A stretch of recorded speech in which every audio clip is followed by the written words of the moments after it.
할렐루야. 네, 우리 최원영 목사님, 박보름 사모님은 학교 다닐 때도 굉장히 성실하고 바른 생활을 하셨던 분들이세요. 공부할 때 모습 그대로 또 목회도 성실하게 하는 모습을 보니까 참 감사하고요. 불러주셔서 감사합니다. 저도 이제 청년 시절을 올해 교회에서 이제 보냈는데 12년 정도 제가 청년부 생활을 한 것 같아요. 12번의 헌신 예배 설교를 들었죠. 청년 시절에 하나도 기억이 나지 않는데요. 기억나는 그 설교가 딱 하나가 있습니다. 좀 특이한 목사님이셨는데 청년부 헌신 예배 설교를 하러 와서 청년들한테 설교를 하지 않고 어른분들에게 설교를 하셨어요. 그 핵심 내용은 청년부의 부흥과 성장을 원하십니까? 그 여러분들에게 달려 있습니다. 청년들이 원하는 거 해주세요. 청년들에게 밥 사주세요. 이거 설교하셨거든요. 청년으로 앉아 있으면서 제가 너무 그 설교에 은혜를 받고 감동이 되어서 혼자 막 아멘을 막 외쳤었는데 뭐 제 설교 오늘은 그 설교가 아닙니다만 우리 어른신들 우리 자녀들을 향한 사랑의 마음 또 애타는 마음 많이 있으실 텐데 만날 때마다 많이 밥 사주시고 재밌는 거 하라고 용돈도 주시고 그러면 좋을 것 같습니다. 제가 예전에 그 일본 선교사님 방문해서 그 집 자녀들한테 일본에서 기독교인으로 산다는 것은 어떤 느낌이냐 이렇게 물어봤더니 주위에 있는 친구들이 자기를 그 남녀 호랭교 뭐 그런 거랑 교회 다니는 그리스도인이랑 별반 다르지 않게 본다 이렇게 얘기를 하더라고요. 근데 저는 요즘에 청년들이 그런 심정으로 예수님을 믿고 있지 않나. 그래서 이제 퍼센트 통계 같은 걸 보면 이 시대 청년들의 대학생들의 복음화율은 1%, 2%밖에 안 됩니다. 그래서 저는 청년들을 볼 때마다 정말 그러니까 이 교회에서 신앙생활하는 청년들 볼 때마다 눈물이 나고 너무 귀하고 너무 고맙고 너무 예쁘거든요. 물론 우리 성도님들도 자녀들이니까 그렇기도 하겠습니다만 너무 귀한 존재들이 지금 이곳에 있다라는 것을 꼭 기억하시고 틈날 때마다 맛있는 거 많이 사주시면 감사하겠습니다. 그 자리에 같이 계시진 마시고요. 이렇게 용돈만 주시고 빠져주시는 센스를 부탁드리겠습니다. 청년들에게 말씀을 좀 나누겠습니다. 제가 질문을 하나 할 건데 소리 나서 답하지 마시고 속으로만 이제 답하시면 좋겠습니다. 네. 죄송해요. 제가 청년들이 주로 여기에 있어서 주로 이쪽을 좀 보고 하겠습니다. 네. 만약에 하나님이 딱 나타나셔서 오늘 밤에 나타나셔서 약속하는 거죠. 내가 약속을 하겠다. 너는 무슨 일이 있어도 반드시 죽으면 천국에 갈게 될 것이다. 내가 100% 개런티. 너는 무조건 천국. 죽으면 천국행은 무조건 이제 확정이 된 거예요. 그리고 여러분에게 선택할 수 있는 옵션을 준 겁니다. 어느 쪽을 선택하든 너는 무조건 죽은 다음에 천국에 갈 거야라고 약속을 하시는 겁니다. 첫 번째 옵션은 죽기 직전까지 마음껏 사는 거, 여러분 마음대로 사는 거예요. 세상 사람들이 즐기는 거, 노는 거, 교회 안 나오고 하고 싶은 거 다 하면서 마음껏 여러분이 살 수 있는 겁니다. 근데 죽기 직전, 숨 넘어가기 딱 직전에 하나님 나타나셔서 여러분이 예수님을 믿고 죽어서 천국에 갈 수 있도록 해주시는 거죠. 옵션 1번, 옵션 2번은 아주 어렸을 때부터 신앙생활을 착실히 하고 교회에서 임원도 하고 리더도 하고 선교여행 다니고 수련회 다 가고 그리고 사회생활할 때도 언제나 손해보고 희생하면서 남을 위해서 그러면서 세상에서는 남들이 보기에는 별 볼 일 없는 삶을 살게 될 것이다 라고 옵션을 주시면 여러분 1번으로 살고 싶으세요? 2번으로 살고 싶으세요? 네, 감사합니다. 수련회 다녀와서 은혜를 받으셔가지고 다들 2번을 네, 오늘 본문 여러분이 읽으신 본문을 요약하면 이렇습니다. 어떤 포도원 주인이 일꾼들을 모아요. 하루 일당으로 한 데나리온을 이제 주기로 약속합니다. 한 데나리온은 하루치 일당, 쉽게 그냥 10만 원이라고 생각해 볼게요. 10만 원을 주겠다고 약속을 하고 새벽 6시에 가서 일꾼들을 구해옵니다. 그런데 9시에 가서 또 구해와요. 12시에 가서 또 데려옵니다. 3시에 가서 또 데려와요. 5시에 가서 또 데려옵니다. 그리고 6시에 이제 일을 마친 거예요. 자, 이 일을 마치고 나서 자, 오늘 이제 임금을 주겠어요. 줄을 서세요라고 하고서 오후 5시에 온 사람부터 임금을 줍니다. 얼마를 받았나요? 네, 10만 원을 받았습니다. 그러니까 새벽 6시에 온 사람이 막 기가 막힌 거죠. 세상에 오후 5시에 온 사람이 10만 원? 그러면 나는 얼마를 받아야 되지? 1시간 일했는데 10만 원 받았으면 나는 12시간 일했으니까 나는 한 100만 원 받을래나? 두근두근 하고 있는데 똑같이 10만 원을 받은 거예요. 이 사람이 이제 화가 나서 주인에게 따지는 거죠. 아니, 막판에 와서 1시간밖에 일하지 않은 사람하고 12시간 내내 떼약볕에서 땀 뻘뻘 흘리면서 수고한 우리하고 똑같이 대하다니 이거 너무한 거 아닙니까? 이렇게 따지는 겁니다. 여러분 어떠신가요? 이 따지는 이 사람들의 이 심정 여러분 혹시 이해가 되시나요? 공감이 가시나요? 네, 저는 굉장히 오랫동안 이 사람들의 불만이 너무너무 공감이 되었습니다. 어떻게 하루 종일 일한 사람하고 와서 1시간밖에 일하지 않은 사람이 똑같은 페이를 받을 수가 있습니까? 이거 너무 불공평한 거 아닙니까? 만약에 여러분이 오후 5시에 온 사람이라면 그러면 너무 좋겠죠. 정말 이건 너무 좋은 시스템이에요 라고 여러분 좋아할 겁니다. 근데 여러분이 새벽 6시에 온 사람이라고 생각해 보세요. 새벽 6시부터 땀 흘려 일한 여러분과 1시간 와서 살짝 일한 사람이 똑같은 페이를 받는 것이 공정합니까? 저는 청년 시절에 참 교회 일에 열심이었습니다. 여러분들처럼 저는 이제 교회가 규모가 큰 교회에서 생활하지 않았기 때문에 회장을 여러 차례 회장 일을 했습니다. 여기 보니까 여기 이제 임원 그룹도 있고 리더 그룹도 있어요. 네, 여러분들처럼 열심히 이렇게 섬겼습니다. 네, 근데 여러분이 그렇게 열심히 섬기면서 청년 시절을 보냈는데 그냥 늦게 오는 예배 때 맨날 늦게 오고 뭐 섬기지도 않고 봉사도 안 하고 띵까띵까 대충 산 사람이 여러분과 똑같은 보상을 받는다고 하면 여러분 기분이 좋으시겠어요? 도대체 예수님께서는 왜 이런 이상한 비유를 주신 것일까요? 네, 이 말씀을 잘 이해하기 위해서 오늘 본문의 배경으로 한번 들어가 보겠습니다. 오늘 비유는 19장에서 있었던 일에 대한 예수님의 반응으로 주어진 비유입니다. 19장에 한 부자 청년이 예수님을 찾아옵니다. 그리고 질문해요. 예수님, 내가 무슨 선한 일을 행하여야 영생을 얻겠습니까? 이렇게 묻습니다. 네, 이 부자 청년의 질문에서 이 부자 청년이 어떤 생각을 가지고 있는지가 드러나죠. 내가 어떤 선한 일을 해야 영생을 얻겠습니까? 부자 청년이 이렇게 묻습니다. 예수님께서 뭐라고 하시냐면 네가 가지고 있는 소유를 다 버리고 나를 따라라 이렇게 말씀합니다. 부자 청년이 근심하며 돌아가요. 이 청년이 보기에는 이 공정한 보상 체계가 아니라고 본 거죠. 예수님을 따르기 위해서 내가 가진 모든 것을 버려야 하다니, 내 소유를 다 버려야 하다니, 이건 맞지 않는다라고 생각하면서 돌아갑니다. 부자 청년이 가고 나서 베드로가 예수님을 찾아옵니다. 그리고 예수님한테 이렇게 얘기해요. 예수님, 우리 보세요. 우리는 모든 걸 다 버리고 예수님을 쫓았습니다. 저 청년은 모든 걸 버리고 쫓으라는 말에 근심하며 떠나갔죠. 우리는 그렇게 했어요. 예수님, 우리 잘했죠. 그리고 이렇게 덧붙여요. 그런즉 우리가 무엇을 얻으리이까?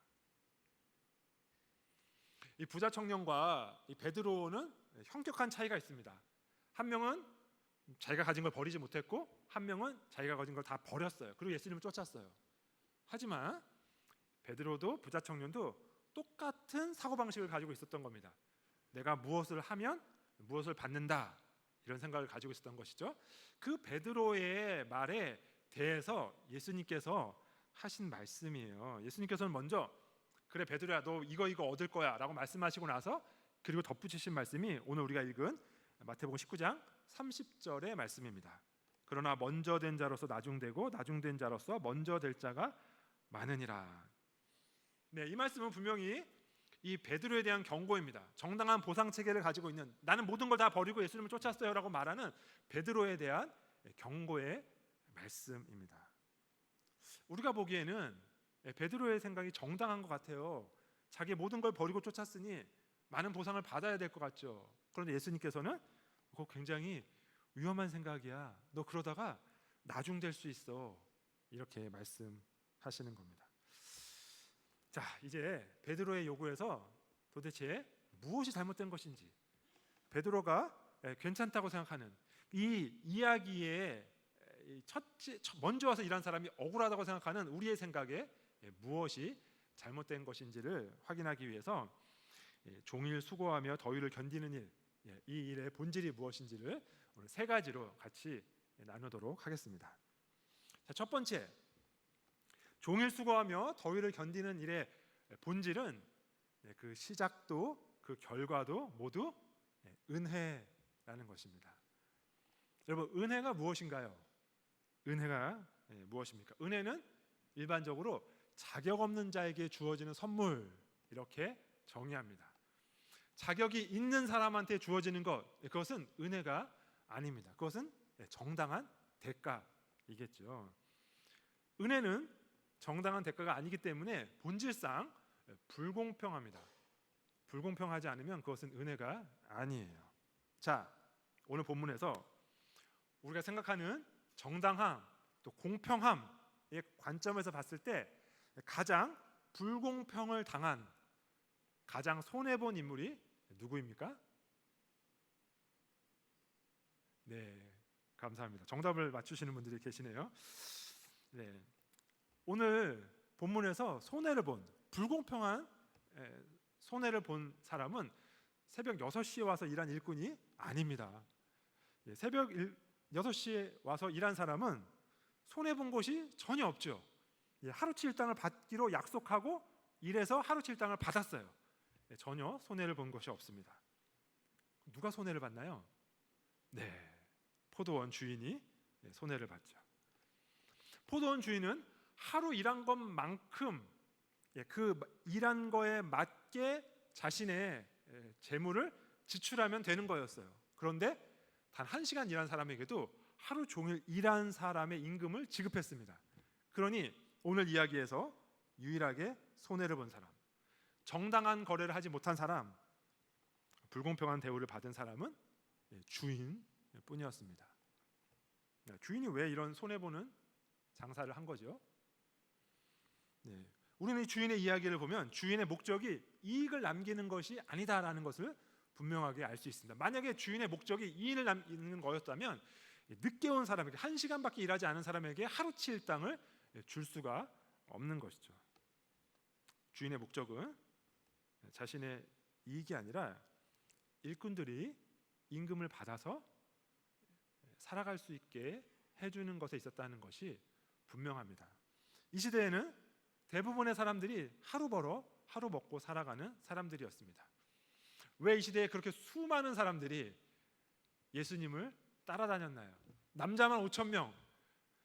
그 남자만 5,000명이 어떻게 예수님을 다 따라다녔나요? 가장 아닙니까? 이 시대의 가장이잖아요. 그 사람들이 돈 벌지 않으면 가족들이 먹고 살 수가 없는 상황이에요. 그런데 남자만 5,000명이 예수님을 따라다녔어요. 왜요? 어차피 하루 벌어 하루 먹고 사는 사람들이 예수님을 따라다니면 빵이 나오잖아요. 떡이 나오잖아요. 물고기가 나오잖아요. 그걸로 가족들이 먹으면 그게 훨씬 남는 장사였던 거죠. 대부분의 사람들은 하루 벌어서 하루 먹고 사는 사람들이었습니다. 그런 사람들에게 늦게 왔다고 해서 1시간에 해당되는 임금만큼만 주게 되면 그 가족이 그날은 거의 아무것도 먹지 못하게 되는 거죠. 주인은 이들을 살리기 위해 스스로 불공평한 대우를 받은 것이었습니다. 자, 여기 은혜의 시작이 있습니다. 주인은 자신의 필요가 아니라 일꾼의 필요를 보고 일꾼들을 불렀습니다. 주인의 마음은 늦게까지 일자리를 구하지 못한 이들의 절박함에 가 있었습니다. 이 주인의 은혜가 시작되지 않았다면 일찍부터 일한 사람들도 역시 일자리를 구하지 못했을 것입니다. 이들이 일자리를 구했다면 아무리 일찍 온 사람들이라도 그것은 그 일을 시작한 주인의 은혜에 때문이었던 것입니다. 자, 예수님께서 누구의 질문에 대한 대답으로 이 말씀하셨다고 했죠? 네, 베드로의 질문. 우리는 무엇을 얻으리까? 라는 베드로의 질문에 대한 대답으로 이 말씀을 주셨다고 했죠. 그러니까 지금 예수님께서는 이 비유를 통해 베드로에게 이렇게 묻고 계시는 거예요. 베드로야, 너는 어떻게 나를 따를 수 있게 되었니? 이렇게 물으시는 겁니다. 여러분, 베드로가 어떻게 예수님을 따르게 되었습니까? 베드로가 막 진리를 찾다가 진리를 찾아보니 여기 예수님이구나 이렇게 온 게 아니었어요. 베드로는 그 형제 안드레의 소개로 예수님을 찾아왔습니다. 예수님께서 베드로의 이름을 시몬에서 게바로 베드로로 바꿔주셨어요. 이 무슨 말입니까? 이름을 바꾼다는 것은 그냥 저 멀리서 누가 이렇게 오는데 저 멀리서 오는 저 사람한테 너 이름을 바꿔야 되겠어, 내가 너 이름을 바꿔줄게, 이렇게 하는 게 아닌 거죠. 예수님과 상당한 시간의 교제가 있었다는 것입니다.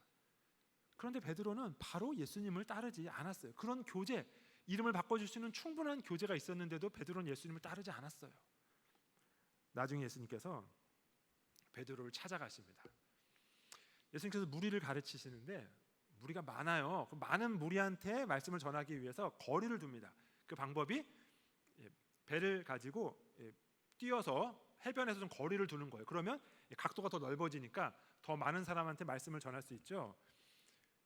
예수님께서 굳이 배를 타고 바닷속으로 갈 이유가 없으신 분입니다. 예수님은 무리를 걸으시는 분이잖아요. 그런데 예수님께서 굳이 베드로를 콕 찍어서 베드로의 배를 타고 물가로 나갑니다. 뭐 하시는 겁니까? 베드로를 붙잡아 두고 베드로에게 말씀을 전하시는 것이죠. 베드로는 자신을 찾아오시는 끈질긴 예수님의 부르심에 항복하여 예수님을 따르게 된 것입니다. 우리도 마찬가지 아닙니까? 여러분, 언제 예수님을 따르게 되었습니까? 어쩌면 여러분은 어머니의 뱃속에서부터 교회를 다녔을지 몰라요. 아니면 누군가가 전도해서 교회에 왔을 수 있죠. 그것이 어느 경우이든 그 일은 예수님께서 끈질긴 추적으로 여러분을 쫓아오셨기 때문에 가능한 일이었습니다. 여러분, 하나님께서 여러분을 불러주시지 않았다면, 그 은혜를 시작하지 않았다면 여러분이 이 자리에 있을 수 없습니다. 만약에 여러분이 누군보다 여러분의 다른 청년부 지체보다 더 열심히 하나님을 섬기는 사람이 되었다면 그것은 어떤 이유입니까? 무엇 때문에 여러분 남들보다 더 좋은 믿음을 가지고 더 열심히 섬길 수 있는 사람이 되었습니까? 그것도 예수님께서 시작하신 은혜 때문이죠. 이렇게 오늘 종일 수고하며 더위를 견뎠다는 이 일꾼들의 그 고백이 의미하는 것은 예수님의 포도원 주인의 은혜가 시작되었다라는 것을 알려주는 것입니다.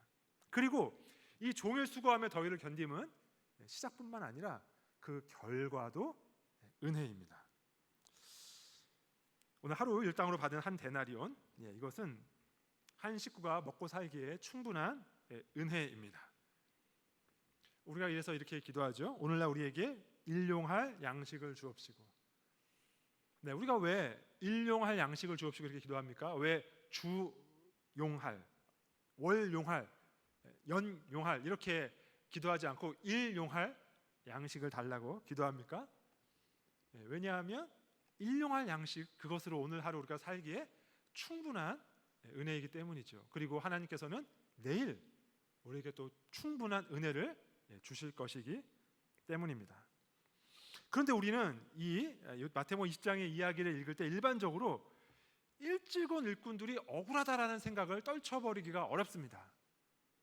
왜 일찍 온 일꾼들은 억울한 것 같다라는 느낌이 드는 걸까요? 그 이유는 여기 이 불만을 이야기한 일꾼들의 대답에 그 답이 있습니다.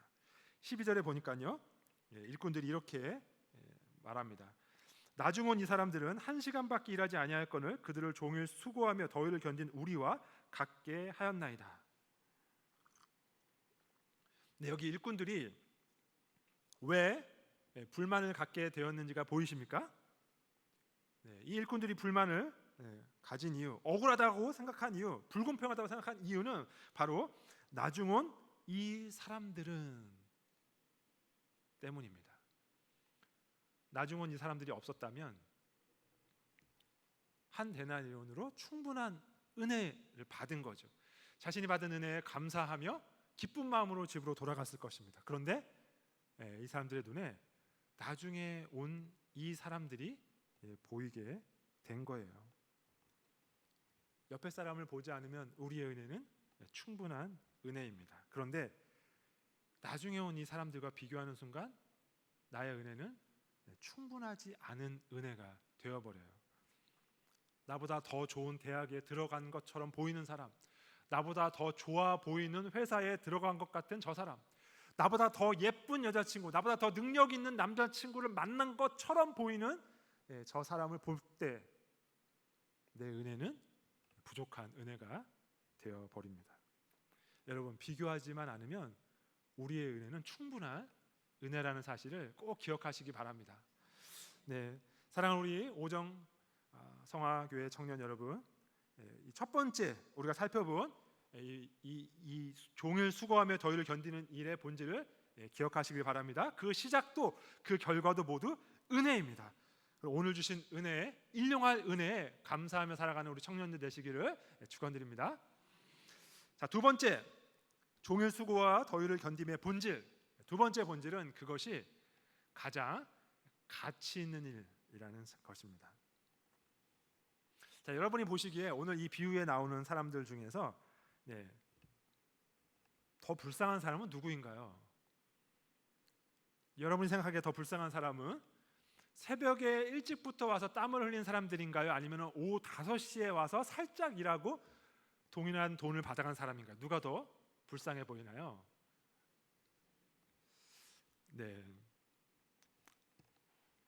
저는 목사가 되기 전에 직장 생활을 오래 했는데요.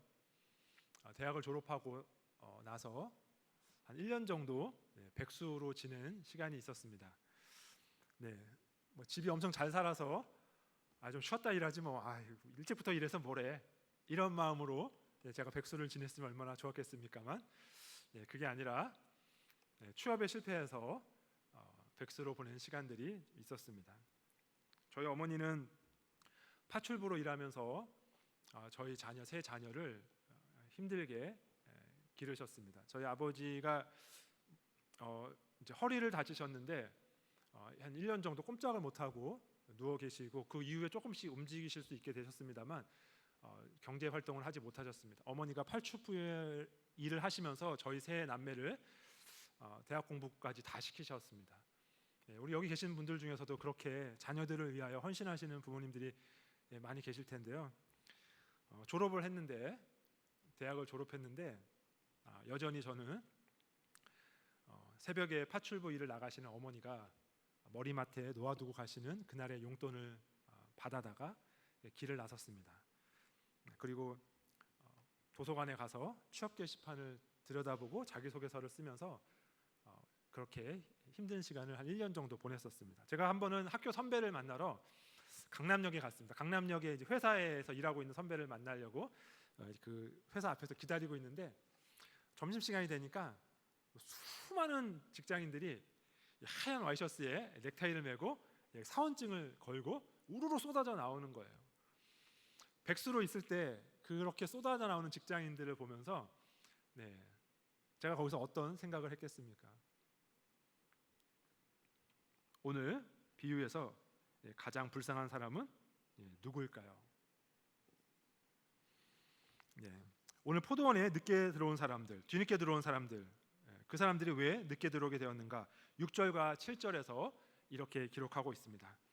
제11시에도 나가보니 서 있는 사람들이 또 있는지라 이르되 너희는 어찌하여 종일토록 놀고 여기 서 있느냐? 이르되 우리를 품꾼으로 쓰는 이가 없음이니이다. 이들이 장터에서 놀고 서 있었던 이유는 놀고 서 있는 것이 좋았기 때문이 아닙니다. 이들은 너무나 일을 하고 싶었던 사람들입니다. 그런데도 이들이 일을 하지 못했던 이유는 이들을 품꾼으로 쓰는 이가 없었기 때문이죠. 지금처럼 일자리가 많았던 무슨 일이든지 할 수 있는 시대가 아니었습니다. 이때 이 사람들은 여기서 일하지 못하면 할 수 있는 일이 없었던 사람들이에요. 이 사람들은 왜 오후 5시까지 그 자리에 있었던 것입니까? 오후 5시는 이미 모든 희망이 다 사라져버린 시간이에요. 누가 오후 5시에 사람을 데리고 와서 일하라고 시키겠습니까? 6시에 문을 닫는데요. 희망이 없다는 거 이 사람들도 알아요. 하지만 내가 지금 여기서 그대로 돌아가 버리면 쫄쫄 굶을 수밖에 없는 우리 사랑하는 가족들을 생각할 때 어떻게든 시로라기 같은 그 희망이라도 붙잡고 살아가야 하는 그 절박한 심정으로 그곳에서 기다리고 있던 사람들이었죠. 12시가 지나고 3시가 지나고 5시가 될 때 자신들이 일자리를 얻지 못한 채 그 자리에 있었던 이 사람들의 타들어가는 심정을 여러분 이해하실 수 있겠습니까? 일찍부터 포도원에서 일한 사람들도 힘든 시간을 보냈죠. 종일 수고하며 더위를 견뎠습니다. 그러나 그것이 하루 종일 초조함과 불안함에 떨고 있었던 사람들의 심정에 비할 바는 아니었습니다. 저는 오랫동안 직장 생활을 했습니다. 저도 나중에 그 힘들었던 백수의 생활을 청산하고 직장인이 되었습니다. 저도 강남역에 본사를 두고 있는 회사에 취업을 하게 되었습니다. 제가 정말 부러워했던 그 선배와 똑같이 저도 하얀 와이셔츠에 넥타이를 메고 사원증을 목에 걸고 점심시간에 우르르 쏟아져 나오는 사람 중에 한 명이 되었습니다. 여기 직장 생활을 하고 계시는 분들, 여러분 이렇게 점심시간에 여기 넥타이 매시고 사원증 메고 우르르 쏟아져 나올 때 여러분 기분이 어떠신가요? 좋으시고 행복하신가요? 아니면 아유 지겨워 이놈의 직장 때려쳐야지 아유 이러고 나오시나요? 여러분이 정상인이라면 여러분 당연히 아유 힘들어 직장 점심시간 1시간밖에 안 되고 맨날 먹는 점심 또 먹고 아이고 지겨워 언제 주말이 오나 이런 심정으로 나오시는 게 당연합니다. 저도 당연히 그런 심정으로 우르르 쏟아져 나오는 사람 중에 한 사람이었습니다. 하지만 아무리 직장 생활이 힘들어도 백수였던 그때의 심정으로는 비교할 수가 없죠. 아무리 직장 생활이 힘들어도 백수 때의 그 처참한 때를 돌아보면 절대로 회사를 그만둘 수가 없었습니다. 오늘 말씀에서 일찍 포도원에 온 사람들은요, 자신의 고통에 집중하느라 자신이 종일 수고와 더위를 견뎠다는 그 사실에 집중하느라 장터에서 고용주를 기다리고 있던 늦게 온 사람들의 심정을 전혀 헤아리지 못하고 있었던 것입니다. 오늘 비유는 우리의 신앙 여정에 비유할 수 있습니다. 왜냐하면 예수님께서 예수님을 따르는 것에 대한 말씀으로 오늘 비유를 주셨기 때문이에요. 그러니까 예수님을 따르는 우리의 신앙 여정이 여기에 비유되고 있다고 해석할 수 있습니다. 그렇다면 오늘 본문에서 12시, 5시, 3시, 12시, 3시, 5시가 될 때까지 포도원 주인을 만나지 못한 사람들은 우리 인생의 40대, 50대, 60대, 70대가 될 때까지 예수님을 만나지 못한 사람들이라고 할 수 있는 거죠. 여러분의 인생이 오늘 이 포도원에 일하러 온 사람들의 일하는 시간하고 같다고 한번 생각해 보세요. 여러분이 새벽 6시에 시작해서 저녁 6시까지가 여러분의 인생이라고 생각해 보세요. 여러분이 지금 몇 시쯤을 지나고 계신가요? 여러분은 아마 9시를 지나거나 10시 정도를 지나고 있을 것입니다. 혹시 아주 늦게까지 지금 청년부 계시는 분이 계시면 11시 가까이 갔을 수도 있습니다만 대부분은 9시와 10시를 지나고 있는 분들일 거예요. 여러분의 인생의 대부분을 오후 5시가 될 때까지 놀고 섰는 사람들을 한번 생각해 보십시오. 오후 5시가 돼서 포도원에 들어온 사람, 한 70대, 80대가 돼서 예수님을 믿은 사람과 여러분의 삶을 한번 비교해 보세요. 나는 주일날 놀러 가지도 못하고 아침부터 저녁 예배 들 때까지 교회에서 내 친구 보니까 주일에 막 등산도 가고 여행도 가고 뭐 이러는데 나는 이게 뭐야? 무슨 리더 모임 한다고, 임원 모임 한다고, 또 직장 생활 하면은 청년부 수련회 간다고 내 황금 같은 휴가를 여기다 다 보내버리고, 아, 내 인생은 이게 뭐야? 종일 수고와 더위를 견디는 내 인생 이게 뭐야? 이런 생각을 안 하실 수가 없죠. 저도 그런 생각을 종종 했었습니다.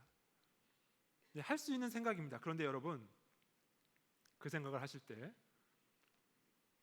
주일에 펑펑 놀러 다니며 휴가를 마음껏 쓰면서 자기의 만족과 유익을만을 위해 살아가는 사람들의 심정을 한번 생각해 보십시오. 겉으로 보기에는 그 사람들은 행복한 것 같죠. 그러나 성경이 밝히 말하듯이 그 사람들은 허무하고 허무한 인생을 살아가는 사람들입니다. 예수님을 만나지 못하고 살아가는 사람들은 불쌍한 사람입니다.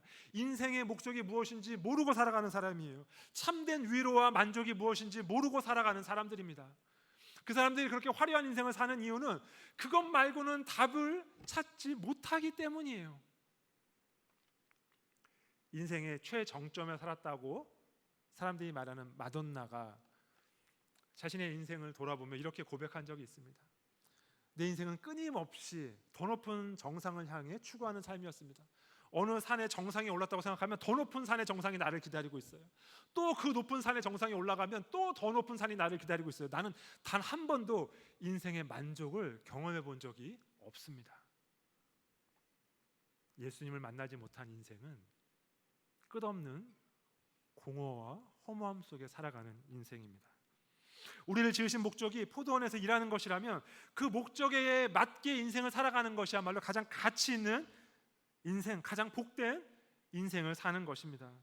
그 목적대로 살지 않는 인생에 자기 만족은 있을 수 있어요. 자기 위안은 있을 수 있어요. 자기의 인스타그램에, 자기의 페이스북에 온갖 화려한 일상을 올려놓을 수는 있어요. 하지만 그 내면 깊은 곳에 그 갈증을 해결해주는 참된 만족과 평안은 절대로 누릴 수가 없습니다.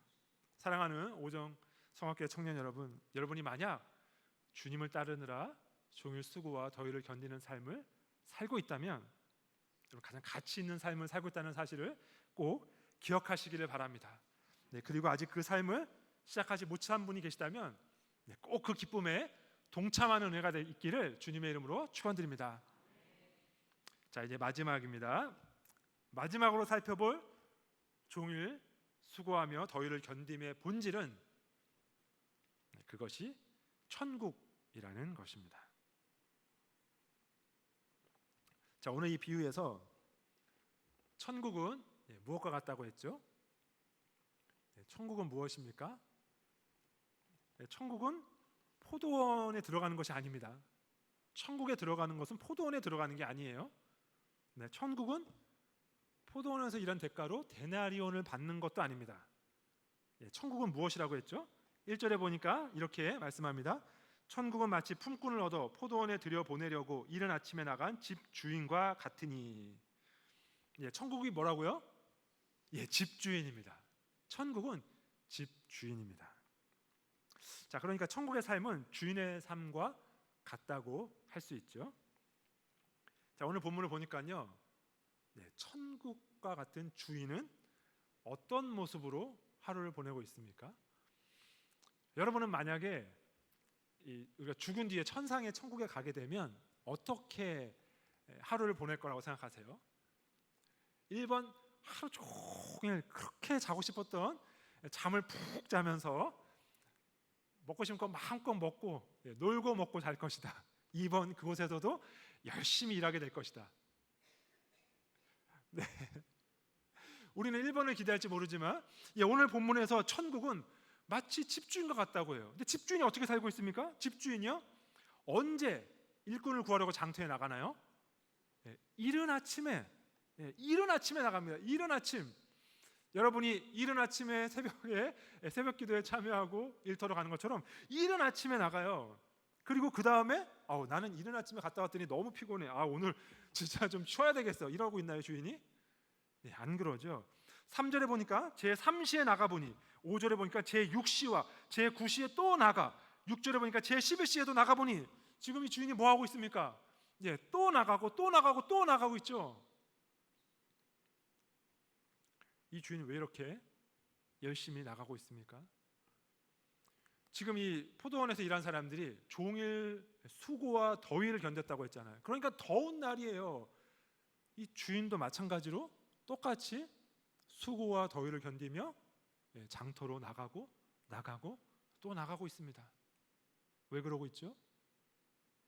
장터에서 놀고 서는 이들을 만나기 위해서, 그들에게 생명을 주기 위해서, 그들이 장터에 나온 목적에 맞는 가치 있는 삶을 살게 해주기 위해서 주인은 이른 아침부터 하루 종일 수고와 더위를 견디며 장터에 나가 이 귀한 사역을 감당하고 있는 것입니다. 그러니까 천국의 삶은 우리가 죽은 뒤뿐만 아니라 이곳에서도 편하게 사는 삶이 아닌 것입니다. 주인과 같이 가치 있는 일을 힘차게 살아내는 삶이 바로 천국의 삶인 것입니다. 그런데요, 여기 오늘 이 본문을 이해하는 데 있어서 가장 중요한 핵심 질문이 남았습니다. 자, 주인도 그리고 일꾼도 모두 땀 흘리며 수고와 더위를 견디고 있어요. 그리고 주인도, 이 포도원에서 일한 일꾼들도 모두 가장 가치 있는 삶을 지금 살아내고 있습니다. 그렇다면 왜 예수님께서는 이 비유를 주실 때 굳이 주인을 천국이라고 하신 것일까요? 포도원에 들어가는 것을 천국이라고 해도 되잖아요. 포도원에 들어가는 게 천국이야 라고 말씀하셔도 포도원의 일꾼도 주인도 모두 수고와 더위를 견디고 있는 중이고 모두 가장 가치 있는 삶을 살고 있는 중이에요. 그러면 포도원에 들어가는 것이 천국이야 라고 해도 될 것 같은데 예수님께서는 이 주인이 천국이다 이렇게 말씀하고 있습니다. 왜 예수님께서는 이 주인을 천국이라고 하신 것일까요? 이것은 성경 전체에서 천국이 무엇인가라는 것을 설명하는 그 전체적인 성경의 설명을 이해하면 우리가 이 비유를 이해할 수 있습니다. 여러분, 천국은 무엇입니까? 우리가 천국, 하늘, 천, 따지, 하늘, 천국은 하늘나라죠. 천국은 하늘나라입니다. 하늘나라의 특징은 무엇입니까?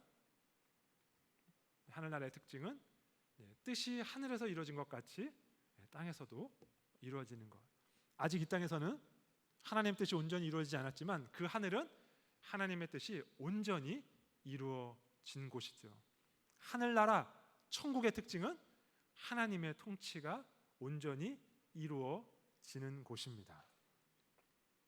왜 천국을 주인이라고 말했습니까? 왜냐하면 이 주인이 하나님 나라의 통치 방식을 보여주고 있기 때문입니다.